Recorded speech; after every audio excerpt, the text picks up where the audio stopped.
News watch 10 मध्ये आपलं पुन्हा एकदा स्वागत।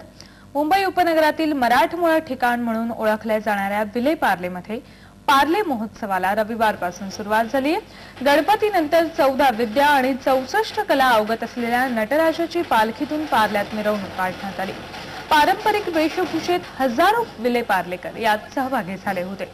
तसेच बाळ कर्वे, भार्गवी चिरमुले, मनोज जोशी असे काही मराठी कलावंतही यात सहभागी झाले होते। मुलींनी सादर केलेल्या तलवारबाजीच्या प्रात्यक्षिकाने सर्वांचंच लक्ष वेधून घेतलं। तर तरुणींचं लेझिम पथक ढोल ताशे यांनी मिरवणुकीला शोभा आणली। 30 तारखेपर्यंत सुरू राहणाऱ्या या महोत्सवात पार्लेकरांसाठी कबड्डी, खो खो इथपासून मेहंदी स्पर्धा अशा विविध खेळांचं आयोजन करण्यात आलंय। कलेची पालखी आपल्या पुरातन काळापासून आपण 14 विद्या 64 कला म्हणतो आणि त्यामुळे हा संपूर्ण महोत्सव हा कला क्रीडा यावर आधारित असल्यामुळे कलेची पालखी ही आपण काढलेली आहे।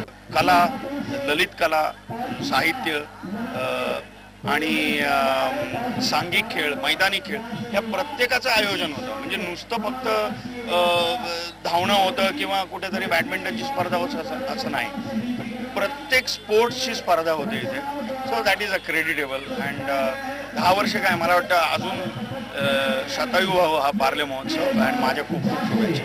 आम्ही प्रत्येक पार्लेकरिसम हा ज्याची आतुरतेने वाट पाहत असतो तो पार्ले महोत्सव आज सुरुवात होते। मला अतिशय आनंद आहे। मला वाटतं सतत 10 वर्ष इतक्या मोठ्या प्रचंड प्रमाणावर हा महोत्सव साजरा करण्याचं श्रेय फक्त पार्ल्याला आहे, बाकी दुसरीकडे कुठे गेलेला आठवत नाही।